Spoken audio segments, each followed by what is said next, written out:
It was a quiet, sunny morning in the town of Elmswood. Birds were chirping. The leaves rustled gently in the soft breeze. Everything felt peaceful.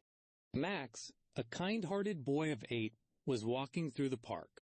He came here every Saturday with his little backpack, a bottle of water, and a pocket full of cookies. He loved to watch the squirrels, the butterflies, and the way the sunlight danced through the trees. But today, something was different. As Max stepped off the gravel path and onto the grass, he heard a sound.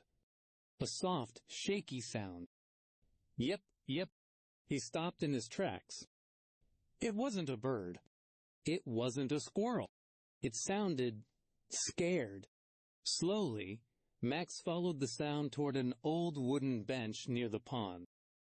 As he bent down, he saw something small and shivering. There, under the bench, was a puppy. Its fur was messy and dirty. Its eyes were wide and full of fear. It looked up at Max but didn't move. Max's heart melted. He crouched down and spoke softly. "Hey there, little guy. Are you okay?" The puppy didn't answer, of course, but its tail wagged just a little. Max smiled. He reached into his backpack and took out a cookie.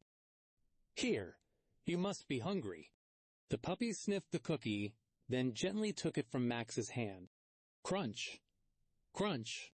The sound of tiny teeth biting into food filled the air. It was the sound of trust beginning to grow. Max sat beside the bench and waited. He didn't want to scare the puppy. He just watched and smiled and waited some more. After a few minutes, the puppy came out slowly. It walked toward Max and sat by his side. Max gently reached out his hand. The puppy licked it. That was all Max needed to know. "I think I'll call you Buddy," he whispered. Buddy wagged his tail. Max looked around the park. He hoped to see someone, anyone, looking for a lost dog. But the park was quiet. People walked by, but no one seemed to notice Buddy. Max waited for almost an hour, but no one came. So he made a decision. He picked up the little puppy and held him close. "Let's go home, Buddy." And Buddy didn't resist. At home, Max filled a small bowl with warm water. He found an old towel and a soft brush. Buddy was nervous at first, but as the warm water washed over him, he began to relax. Max laughed. "You're a muddy little fluffball, aren't you?" Buddy barked softly. Clean, dry, and wrapped in a towel, Buddy looked like a brand new dog. Max noticed a small metal tag on Buddy's collar. He rubbed the dirt away and saw the name, Buddy. "Well," Max smiled, "I guess you already had a name." He made a little bed out of a cardboard box and an old blanket. Buddy curled up instantly, right beside Max's bed. That night, for the first time in days, Buddy slept soundly, and Max felt like he had a new best friend. The next morning, Max and his mom went to the local animal center. They gave the staff a note with Buddy's photo. It read, "Found. Small puppy, friendly, name tag says Buddy, call Max if he's yours." The staff thanked him and promised to help. 3 days passed. Max fed Buddy, played with him, and took him for short walks in the garden.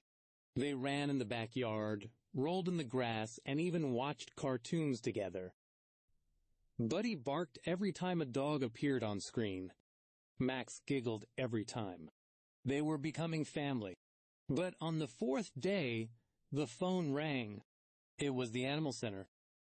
A woman had seen the photo. She was crying on the phone. "That's my dog, that's my Buddy."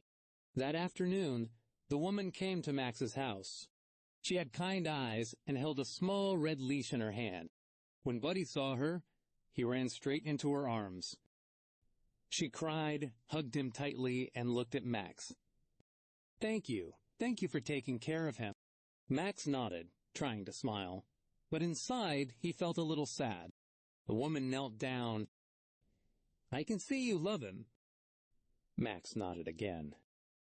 She smiled. How about this? Would you like to visit him sometimes? Max's face lit up. Really? Of course, she said. You're his hero. From that day on, Max visited Buddy every weekend. They played in the park, just like before. And even though Buddy went home with his owner every time, he never forgot Max. And Max never forgot the day he found a scared little puppy under a bench and made a friend for life. It was a quiet,